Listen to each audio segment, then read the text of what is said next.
राजों की जय का अवसर करेंगे सभी लोग।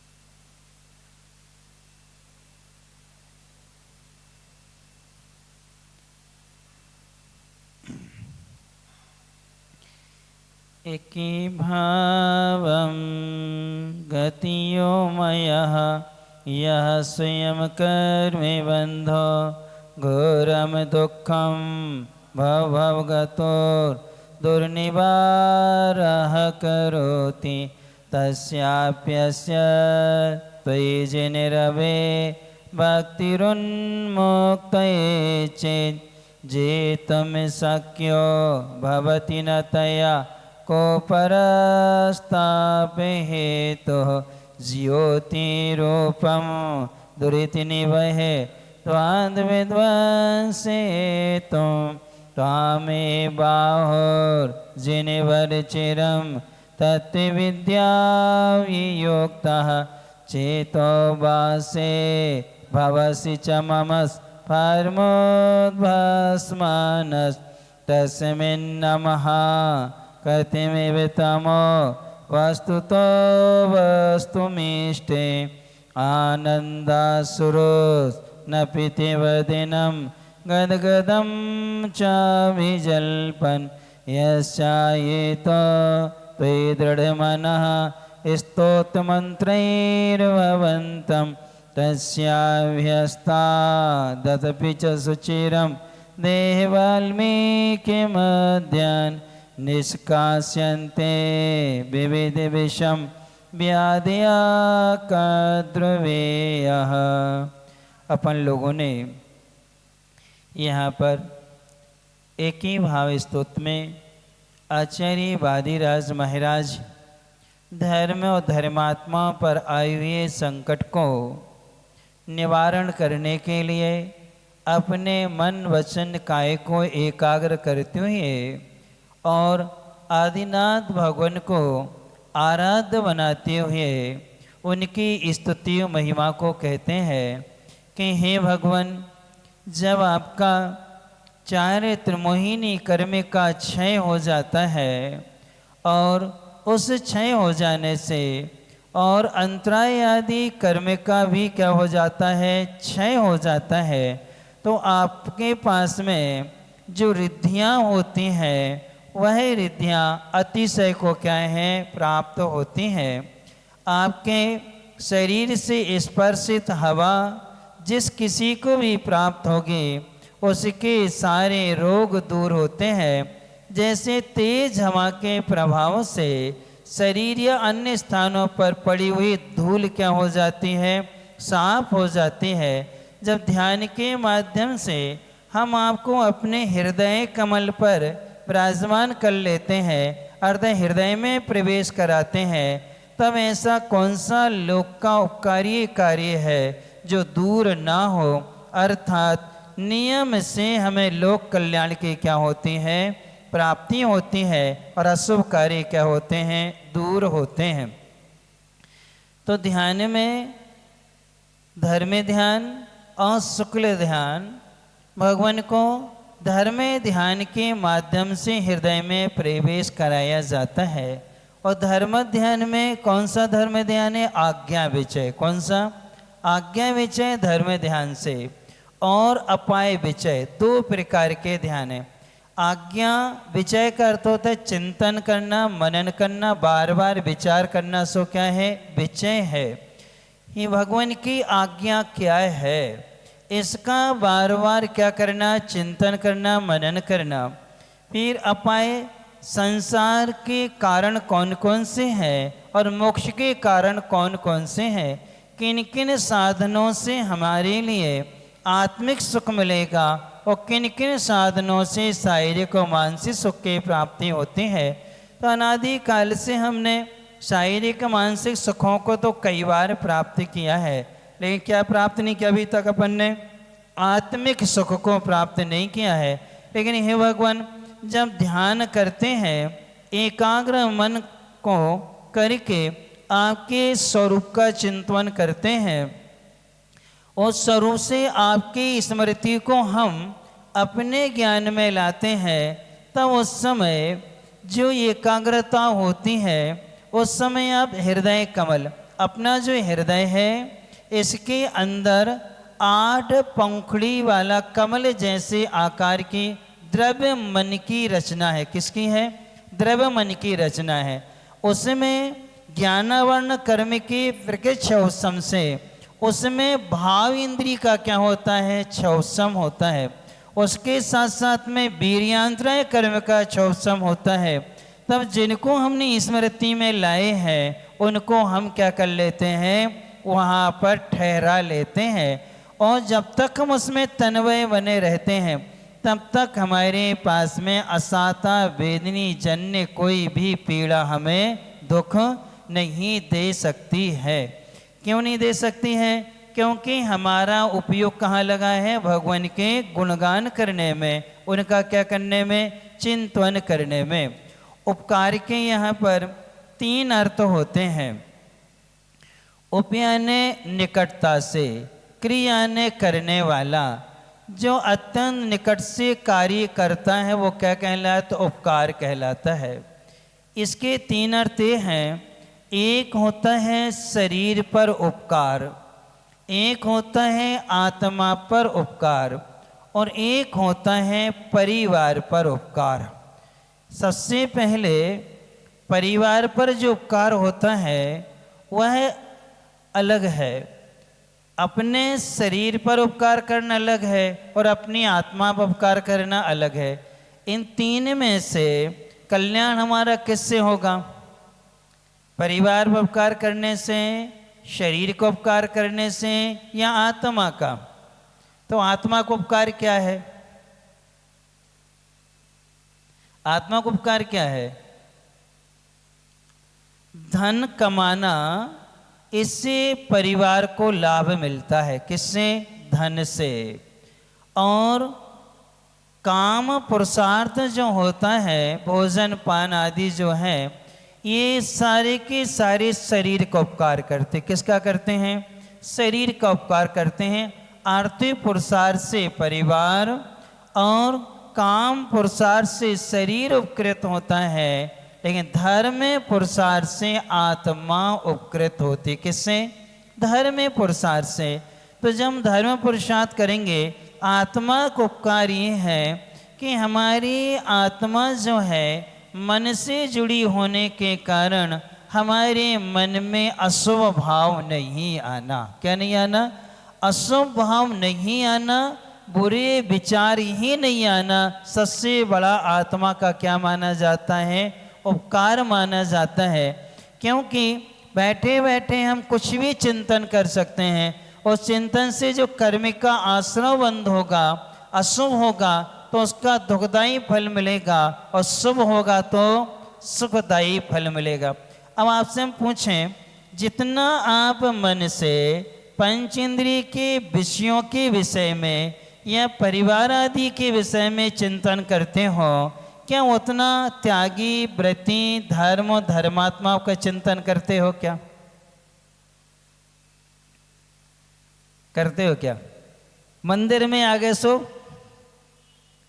थोड़ा बहुत, वो भी 80% तो दूसरों के लिए है, मात्र 20% ही अपन अपने विषय में क्या है सोच पाते हैं। तो ये जो उपकार है, सबसे पहला उपकार ये है कि हम जिनालय में जब तक रहें, पैर धोए हैं, निस्सही निस्सही बोल के अंदर हुए हैं, ये संकल्प कर लो। जब तक जिनालय के परिसर में रहेंगे तब तक मेरा सब कुछ का त्याग है। परिग्रह का त्याग है, घर का, परिवार का, सारे विकल्पों का त्याग है। यहाँ तक कि यह मंदिर के अंदर जोहार बिहार जय जनेन्द्र आदि कोई भी अभिवादन नहीं, कोई लोक व्यवहार की आवश्यकता नहीं है। हम सब समूह शरण में हैं, हम सब भगवान के भक्त बन करके आए हुए हैं, वहाँ हम कोई श्रेष्ठी बन करके नहीं आए हैं। और बस उसी में अपना मन लगाते हैं, तब हमारा शुभ जो परिणाम है, तब हमारी आत्मा का क्या होगा, उपकार होगा। और मंदिर में अंदर ही अंदर घूम रहे हैं, जे हम आए और जे तुम आए, ये अपन विकल्प लेके चल रहे हैं और ये सारी क्रियाएं कर रहे हैं, तो कौन सा शुभ है कि अशुभ? क्या है वो? शुभ है कि नहीं? अशुभ है, वो शुभ नहीं है। इसलिए यहाँ पर उपकार करना है तो आत्मा को उपकार धर्म से होता है। धर्म और धर्मात्मा की चर्चा करना, अपने उपयोग को वहाँ लगाना। अब यहाँ 11वें श्लोक में बहुत अच्छी बात है, आपकी गलतियां हमें मालूम चल जाएं, आपकी गलतियां हमें मालूम चल जाए या हमारी गलती आपको मालूम चल जाए, उससे क्या लाभ है? और हम स्वयं आपसे कहें हमसे ये गलतियां हो रही हैं, और आप हमसे कहें कि हमसे ये गलतियां हो रही हैं, दोनों में से फायदा किस में है? गलती को सामने वाला जान रहा है उससे फायदा होगा, या हम स्वयं स्वीकार करके क्या करेंगे, कहेंगे, उससे फायदा होगा? किससे फायदा होगा? एक बार 2015 की बात है, भोपाल में थे, चतुर्मास था, दशहरा के पहले की बात है। कुछ विद्वान लोग आए थे, हम लोग उस समय सोनागिर में थे, वहाँ कॉलोनी में थे, तो वहाँ ऐसी चर्चा चली अल्प बहुत को लेकर के। करीब करीब 15-20 विद्वान थे, चर्चा चली, तब हमने कहा देखो हम आपको बहुत अच्छे से समझाते हैं, सुनाने वाले बहुत हैं, सुनने वाले भी बहुत हैं। कौन से? सुनाने वाले भी बहुत हैं और सुनने वाले भी बहुत हैं। अब इसके बाद में समझने वाले कम हैं। क्या करने वाले? समझने वाले कम हैं। समझने के बाद में स्वीकार करने वाले और कम हैं। सुन लेते हैं, समझ लेते हैं, समझने के बाद में स्वीकार करने वाले और कम हैं, सुधरने वाले और कम हैं। क्या करने वाले? सुधरने वाले सबसे कम है। सुनना ये भी ठीक है, समझना ये भी ठीक है, स्वीकार करना ये भी ठीक है, लेकिन सबसे अच्छा है सुधरना। यदि हमने सुना है, समझा है, स्वीकार किया है और सुधार नहीं किया तो चारों व्यर्थ हो गए। सुनाने वाला भी व्यर्थ है, अपना सुनना व्यर्थ है, समझना व्यर्थ है, स्वीकार करना व्यर्थ है, जब तक हम क्या न करें, अपने में सुधार न करें। इसी बात को यहाँ भगवान के सामने आचार्य वादिराज महाराज स्तुति करते हुए कह रहे हैं, जानासि त्वं मम भव भवे यच्चे यादृक्चे दुःखं जातं यस् यस् मरणमपि मे शस्त्र वन निष्पनष्टि त्वं सर्वेषां शक्रम इति चे त्वामुपेतोऽस्मि भक्त्या यत्कर्तव्यं तदीह विषये देवयो प्रमाणं जानासि त्वं मम भव भवे यच्च यादृक्च दुःखं जातं यस्य मरणमपि मे शस्त्रवन्निस्पिनष्टे तं सर्वेशः सकृपति चेत् त्वामुपेतोऽस्मि भक्त्या यत्कर्तव्यं तदेह विषये देवैव प्रमाणम् जानासि त्वं मम भवे यच्च यादृक्ष दुःखं जातं यस्य मरणमपि मे शस्त्रवन्निस्पिनष्टे त्वं सर्वेशः सकृपति चेत् त्वामुपेतोऽस्मि भक्त्या यत्कर्तव्यं तदीह विषये देव एव प्रमाणम् जन्म जन्म जितनी मैंने पीड़ाएं पाई भगवान प्रभु आप तो सब कुछ जानो अब मैं कैसे करूं कथन असी प्रहार समय कष्ट हृदय में याद करूं मैं सहूं व्यथा शरण आपकी आया स्वामी कहो प्रमाण के पुण्य कथा। दे रहे हैं देव यानी हे भगवान ए अरहंत प्रभो मम यानी मुझे भाव भाव प्रत्येक जन्म में किसमें प्रत्येक जन्म में यत यानी जो चाहे यानी और यादृक जिस तरह के जो और जिस तरह के दुखम यानी कष्ट जातम यानी प्राप्त हुए हैं तत् उनको त्वम यानी आप जानासी जानते हैं यसे जिनका स्मरणम अपि उनका स्मरण करना याद करना भी मैं यानी मेरे लिए शस्त्रवत यानी शस्त्र के समान यानी तलवार के समान निष्पिनष्टि खंड खंड कर देता है टुकड़ी टुकड़ी कर देता है पीड़ा देने वाला है कष्ट देता है।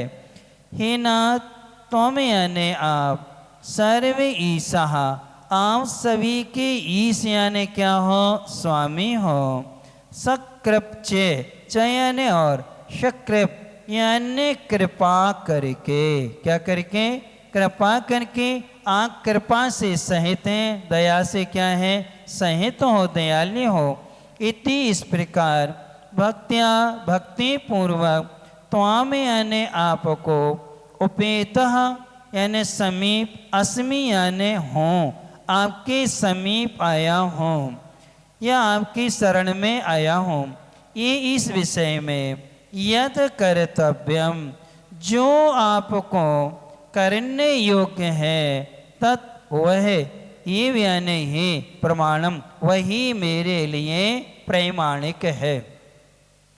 इसमें आचार्य भगवान कह रहे हैं हे भगवान मुझे प्रत्येक भाव में जिस तरह के जो जो दुख मुझे प्राप्त हुए हैं उन सबको आप तो जानते ही हैं लेकिन मैं उन दुखों का जैसे ही स्मरण करता हूँ वह दुख मेरे लिए तलवार के प्रहार के समान कष्ट देते हैं उसके समान हमें क्या देते हैं दुख देते हैं।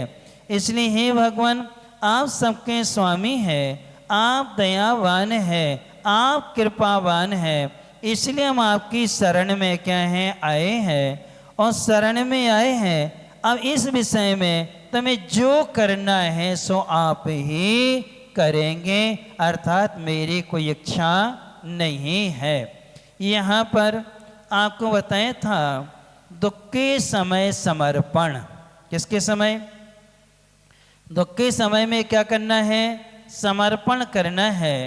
तो ऐसा समर्पण जब होता है तब उन दुखों की हमें प्राप्ति नहीं होती है।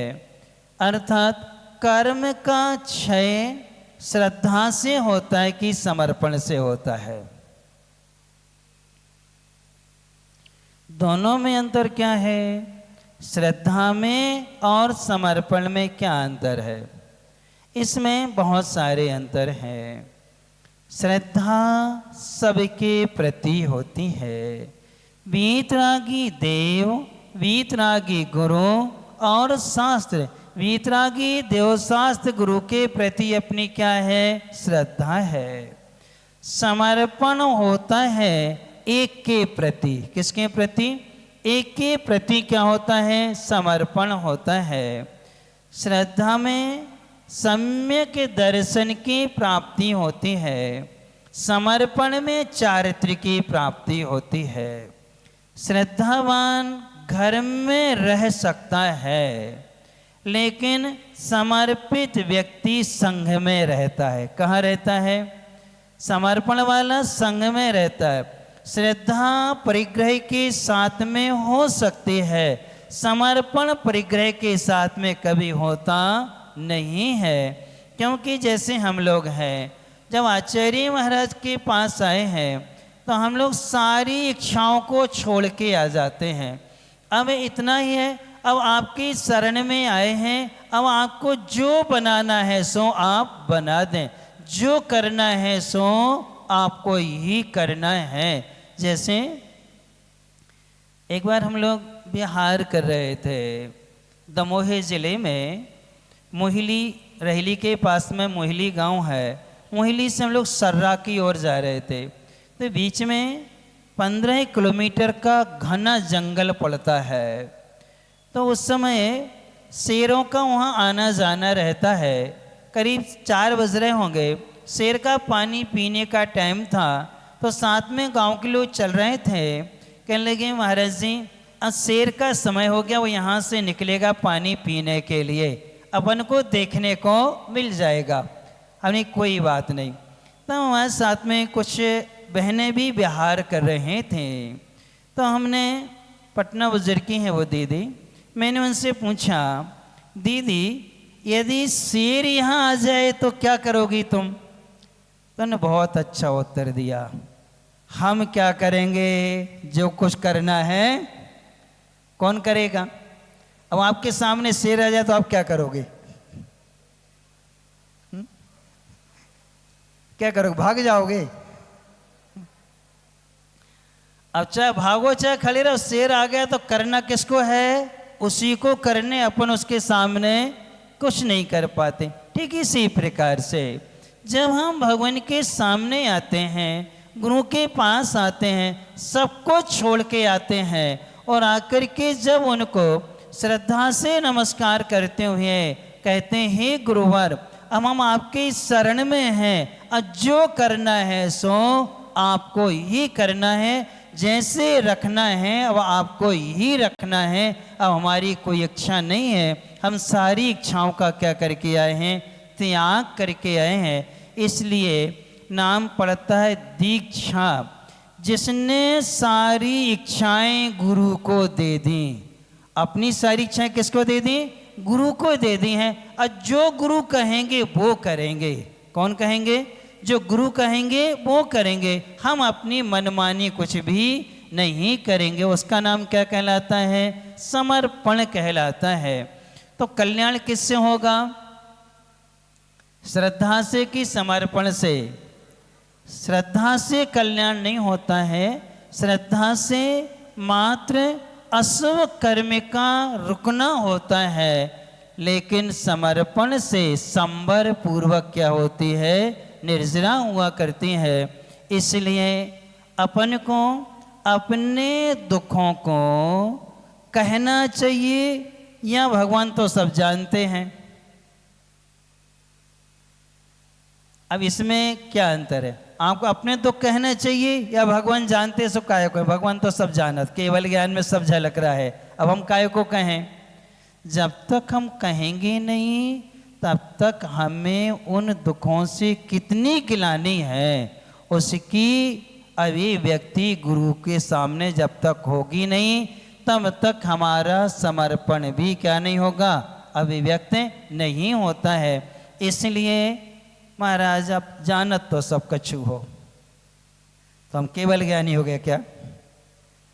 ना तो इस समय अवधि ज्ञान हो ना मन है परे। अरे श्रुति ज्ञान तो पूरा है नहीं, थोड़ा बहुत ही हम लोग क्या करते हैं, शास्त्र जानते हो आपको महाराज, आज तो सब जानते ही हो, हाँ ठीक हम जानते हैं। और जब तुम हमारे जानने से क्या होगा, जब तक तुम स्वयं फीलिंग नहीं करोगे, स्वयं निवेदन नहीं करोगे, अपनी गलतियों को हम स्वयं स्वीकार नहीं करेंगे, और अपने स्वीकार करने जब तक हम सुधार नहीं करेंगे, तब तक कल्याण होगा क्या? अब दर्पण ने आपके चेहरे की विकृति बता दी, उसने बता दी, अब आप दूर नहीं करो तो गलती किसकी है, किसकी है? अब दोष दर्पण को दोगे क्या? महाराज इतने दिनों से तुम अंदर जा रहे, रोज तो पूजा करते हैं, रोज तो पाठ करते हैं, रोज तो माला करते हैं, एक के बाद भी समस्याएं ज्यों की त्यों है। क्यों है समस्याएं? आप किसके लिए करते हो ये सब? बताओ किसके लिए करते? समर्पण भाव से करते हो कि श्रद्धा से? देखो, भावुकता में एक दूसरे को देख करके शुभ कार्य करना अलग है, और हम अपने दुखों से परेशान होकर के आए हैं कि हे भगवान, इतने भवों में हमने आपके स्वरूप को नहीं पाया, और पाने के बाद में हमने अपनी गलतियों को आपके सामने नहीं रखा है, हमने स्वयं उन वेदनाओं को आपके सामने व्यक्त नहीं किया है, तो उसी के कारण से हम भटक रहे हैं। इसी कहने में ज़्यादा फायदा, किसमें? कहने में कि मतलब हमें उसकी कितनी गिलानी है और हम उससे कितने पीड़ित हैं। हम लोग प्रतिक्रमण में पढ़ते हैं कि अंतो अंतो डज्झम में पच्छत्ता वेल वे अंतो, मैं अंदर अंदर इन गलतियों से जल रहा हूँ, मैं पश्चाताप का क्या कर रहा हूँ, अनुभव कर रहा हूँ। अब मैं ऐसी गलती नहीं करूँगा, क्योंकि जो कार्य हमने किए हैं उनका जो बंधा हुआ कर्म है, उस कर्म का फल जो है तलवार के बार से भी ज़्यादा दुख क्या है, देने वाला होता है। कौन? जो हमने नरक गति में, त्रियंच गति में दुखों को भोगा है, देव गति में भी दुखों को हमने सहन किया है, क्योंकि वहाँ भी दीनता के भाव आते हैं। दूसरों के देवों की रिद्धि को देख करके ये भी देव हैं, ये भी देव हैं, लेकिन मुझे वाहन आदि बनना पड़ रहा है, और ये क्या कर रहे हैं, आराम से सिंहासन में बैठे क्या कर रहे हैं, आदेश दे रहे हैं। तो सोचता है उस समय, और अवधि ज्ञान नहीं लगाता है, और लगाते ही समय जब बार बार सोचता है ऐसा क्यों हुआ, ऐसा क्यों हुआ, मैं भी देव हूँ, ये भी देव हूँ, लेकिन मैं दासी दास वाला हूँ, और ये क्या है, आज्ञा और ऐश्वर्य वाले हैं। कारण क्या है? जब बार बार उन पर विचार करता है, तब कहते हैं पूर्व तपानुष्ठान वैफल्यात जाति स्मरण। पूर्व में किए गए तप के अनुष्ठान की विफलता को देख करके जाति स्मरण होता। ओहो, हमने अपने व्रतों में दोष लगाया था, हमने अपने व्रतों में क्या किया था, अतिचार आदि लगाए थे, हमने वे मन से पराधीन हो करके लोग क्या कहेंगे, या डांट पड़ेगी, या भय होगा, इस कारण से हमने किया है। इन्होंने उत्साह से किया था, कर्तव्य समझ के किया हुआ था कि ये कार्य दुख देने वाले हैं, इसलिए इन्होंने उत्साह से किया था। तो आज क्या बन गए, ये बड़े देव बन गए, और हम क्या बने? इसलिए अपनी गलती कभी छिपाना नहीं चाहिए। डॉक्टर के पास जाओ और आप कहो डॉक्टर साहब अब तुम ही देख लो, जो कछु है सो क्या कर लो। हम बताइए ना कि हमारे लिए क्या क्या परेशानी, क्या तकलीफ है, तो क्या डॉक्टर आपको उपचार कर पाएगा क्या? तो आप लोग डॉक्टर को तो सब कछु बता दे तो शरीर के विषय में, लेकिन महाराज को जो गलतियां सबकी दृष्टि में आ जाती हैं वो तो बता देते हैं, और जो सबकी दृष्टि में नहीं आती वो तो अपन क्या कर लेते हैं, सब गायब हो जाती हैं, पचा जाते हैं ना। यानी वो नहीं कहते, जबकि हमें छोटे से लेके बड़ी सारी चीज़ें क्या हैं बताना चाहिए। जब हम लोग गुरुजी के पास आए थे और उस समय 5-6 महीने जब हम लोगों ने अध्ययन आदि किया और पढ़ने के बाद में महाराज के पास बैठ कर के, यानी कि जब से हम लोगों ने होश संभाला था, सारी बातें गुरु महाराज के सामने रख दी कि उस समय पढ़ाई करते समय, मित्रता में रहते हुए, घर गृहस्थी में हम लोगों ने ये कार्य किए हैं, ये गलतियां उस समय हम लोगों ने क्या हैं की हैं। अब आपको हमने सब कुछ बता दिया, अब जो कुछ करना है सो आपको ही करना है। तो अपनी प्रवृत्ति को और अपनी प्रकृति दोनों चीज़ों को देख कर के गुरु महाराज क्या करते हैं, हम पर उपकार किया करते हैं। इसलिए हे भगवान, आप ही हमारे लिए प्रमाणिक हैं, इसलिए हम आपकी शरण में आए हैं। इसलिए आपको जो करना है सो आप करें, हम आपकी शरण में आ गए हैं। तो कहा है, जो वीतरागी देवशास्त्र गुरु की शरण में रहता है, समर्पित हो जाता है 3 भाव, 8 भाव या 32 भाव में मोक्ष नियम से क्या है चला जाता है, पर वो भटकता नहीं है। अब अपन चलते हैं कहानी की ओर। विमल यश कर्मी का कुछ ऐसा उदय होता है कि जो वस्तु जैसी होती है वैसी दिखाई नहीं देती है, और जो जैसी है वह उसको स्वीकार भी नहीं कर पाता है। गुणमंजरी ने विमल यश को राजकुमार माना है। राजकुमार को अपनी स्थिति का ज्ञात है कि मैं पुरुष नहीं, मैं क्या हूँ, स्त्री हूँ। मैंने अपने शील की रक्षा के लिए विद्या के बल से रूप का क्या किया है, परिवर्तन किया हुआ है। लेकिन आज ये मोहित हो गई है। कौन? उसके व्यवहार से भी संतुष्ट है वो, उसके गायन आदि से संतुष्ट है, हर चीज़ से संतुष्ट है। क्योंकि जो धर्मात्मा होते हैं वो किसी भी पर्याय में रहें, किसी भी भेष में रहें, उनकी गुणधर्म बदलते नहीं है। क्यों? आत्मा में उन गुणों की क्या हुई है, उत्पत्ति हुई है। शरीर के बदलने से कोई फर्क पड़ता नहीं है। इसलिए वो धर्मात्मा थी, उसने हर चीज़ में मर्यादा को रखा हुआ था। जिनालय में अभिषेक को छोड़ के सारे कार्य करते थे। कौन? अब ऐसे निरंतर चल रहा था। मालती ने आके समाचार दिया 7 दिन से विमल यश नगर परिभ्रमण पर नहीं गए थे, और वह पता करते रहते कि हमारे पास जहाज आया कि नहीं आया। तभी आया कि नगर में चोरियां हो रही हैं, और जो भी चोर को पकड़ने का संकल्प करता है वो क्या हो जाता है, स्वयं लुट जाता है। तो सर्वप्रथम वहाँ के एक सेठ रत्नसार थे। रत्नसार सेठ ने चोर को पकड़ने का संकल्प किया। अब मैं चोर को पकड़ के रहूँगा। और चोरियाँ रात में होती थी, दिन में कोई चोरी नहीं होती थी। ठीक है, कोई बात नहीं। और रत्नसार, उस चोर को मालूम चल गया कि आज मुझे कौन पकड़ेगा। किसको? चोर इतना चालाक था, इतना चालाक था कि जो भी उसके लिए पकड़ने का विचार करता उसको मालूम चल जाता था। तो वो अच्छे बढ़िया व्यापारी बन करके गया। कौन के यहाँ? रत्नसार सेठ के यहाँ। सारे रत्न आदि सब देख लिए और कहने लगा ये सब हमें पसंद है, मैं तो रत्नों का व्यापारी हूँ, मुझे रत्न खरीदना है। ठीक है सेठ जी, अब मैं चलता हूँ, आपके लिए पैसे लेकर के आता हूँ। मेरे पैसे मेरे कटक में, मेरे जहाज़ में हैं, और हम लेकर के आते हैं। तब तक उसने चुपचाप बिल्कुल दृष्टि में तिजोरी की चाबी देख ली, ताला देख लिया, चाबी देख ली, और अपनी दृष्टि में चाबी की पूरी आकृति बना ली। किसने?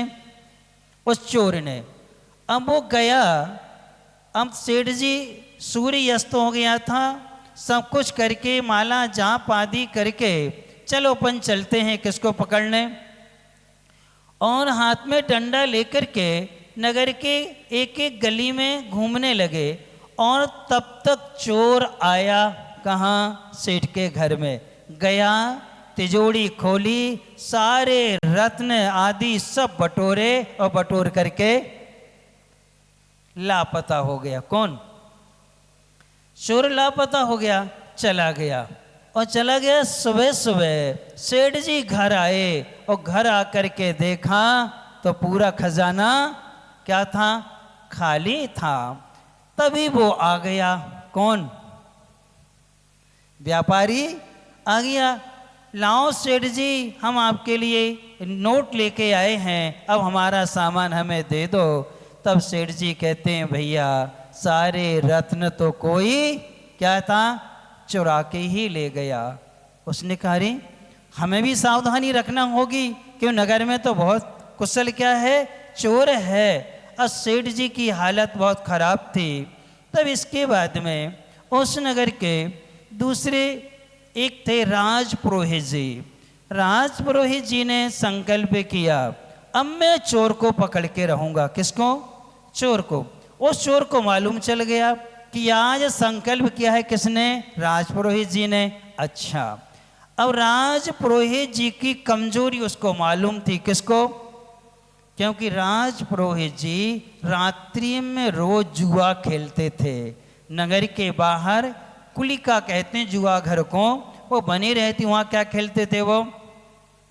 तो ये जो चोर था ये भी क्या था, भेष बदल के जुआड़ी बन के चला गया।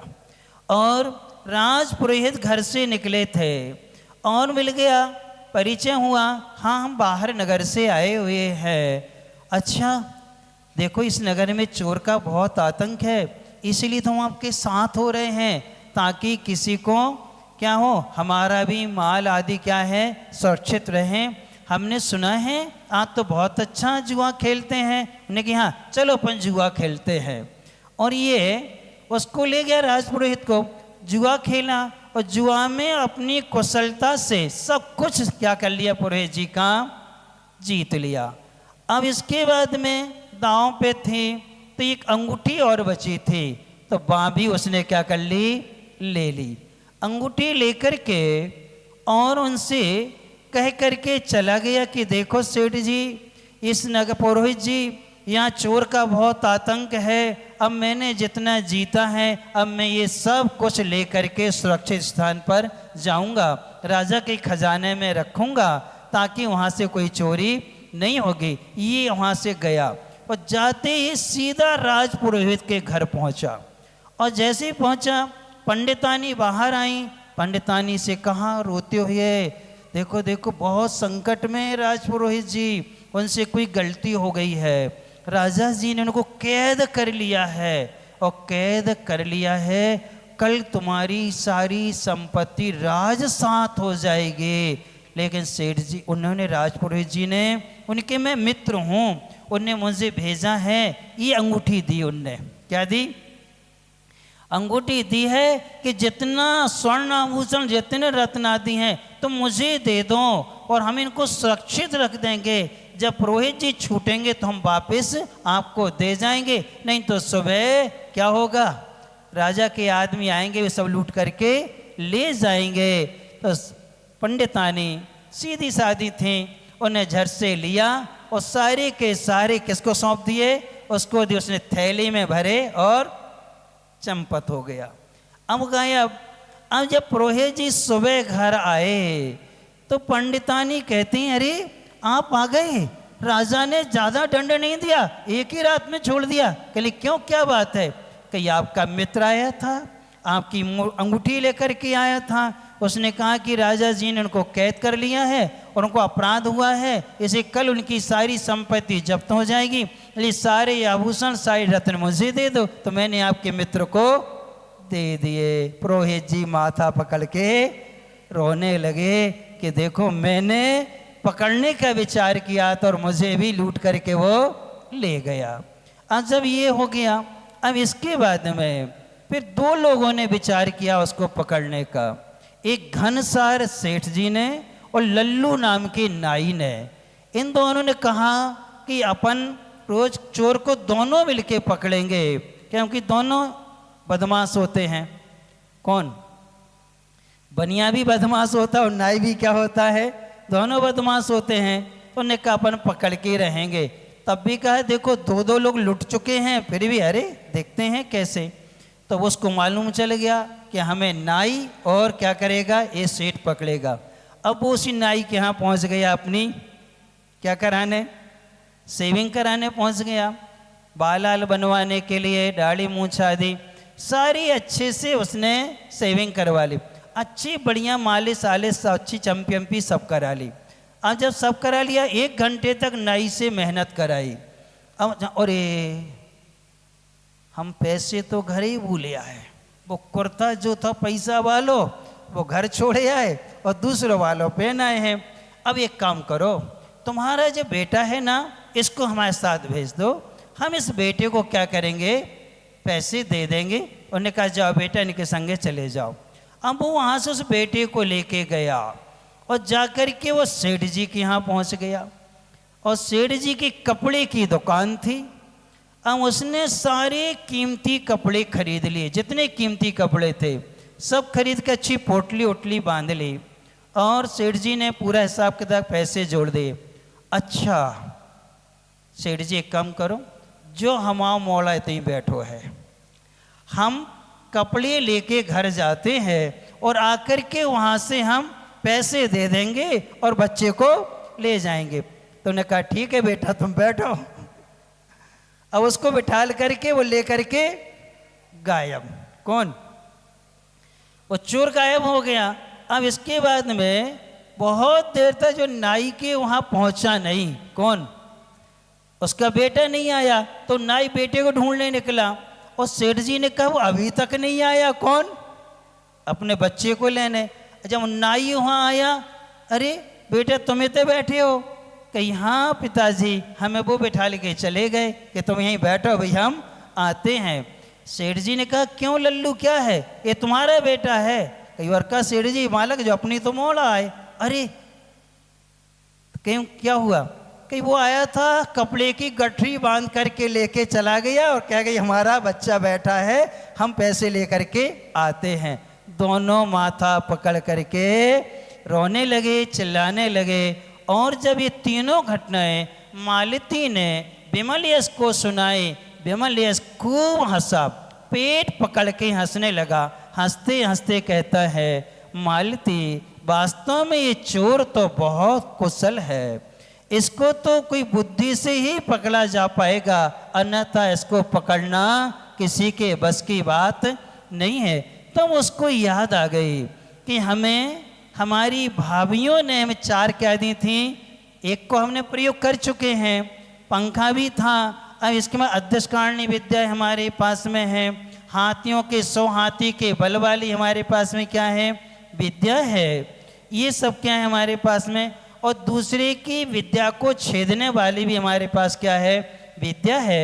अब ये मन में विचार करता है, शेष कहानी डैश डैश डैश। अभी मालती और कुछ सुनाएगी, गुण मंजरी कुछ और विचार कर रही है। ये सब अपन आगे चल करके जानेंगे कि चोर कौन है, चोरियां कौन कर रहा है, क्यों कर रहा है, कारण क्या है, ये सब अपन आगे जानने की कोशिश करेंगे। ये पक्का मान के चलो कि अमर नहीं है, चोर क्या है, अमर नहीं है, कहीं से और कोई है, आगे आपको मालूम चलेगा। आज के नियम का पालन कौन कौन ने किया? क्या नियम था? बारह भावना पढ़ी थी, वैराग भावना पढ़ी थी, पक्का? हम पूछें वैराग भावना के लेखक कौन है? भजनावी चक्रवर्ती। वे तो आदिनाथ भगवान के काल में हुए हैं, उनका तो वर्णन है उसमें। भजनावी चक्रवर्ती का तो वर्णन किया है। लेखक पूछ रहे हैं हम तो कौन है? क्या पढ़ा तुम लोगों ने? इसलिए तो कह रहे थे, पढ़ते तो मालूम तो चलना चाहिए। पंडित भूधर दास जी, कौन है? पंडित भूधर दास जी ने वैराग्य भावना को क्या है लिखा है। ये वज्रनाभि नाम के चक्रवर्ती हैं, अपने भरत क्षेत्र के नहीं हैं, ये विदेश क्षेत्र के चक्रवर्ती। कहाँ के हैं? विदेश क्षेत्र के चक्रवर्ती हैं वज्रनाभि जी। और उन्होंने उनका वर्णन उसमें किया है कि उनको वैराग्य कैसे आया था। अब लेखक नहीं मालूम, अब हम आपसे पूछें कौन सी छंद में कितने कितने छंदों में कौन कौन सी चीज का वर्णन है, किसमें किसका क्या फल है। महाराज जो तुम ही जानो, हमारे बस की है। अच्छा छांट के लेना, अब कल पढ़ना अच्छे से, छांटना कि संसार शरीर भोगों से विरक्ति होने का नाम वैराग्य। कितनी चीज़ों में संसार का वर्णन है, कितने दोहों में, कितने में शरीर का वर्णन है, कितने में भोगों का वर्णन है, किस कारण से शरीर से वैराग्य आता है, किससे भोग से वैराग्य आता है, और किससे संसार से वैराग्य आता है, और इन तीनों का फल क्या क्या होता है। पूरी वैराग्य भावना में क्या है। अब हमसे तो तुम सोते सोते पूछ लोगे तो हम तब भी बता देंगे कि इस श्लोक में, इस छंद में इसका क्या है वर्णन है। अब तुम लोग क्या करते हो आप लोग तो ऐसे हो कि जाओ बेटा घोड़ा हो पानी दिखा लाओ,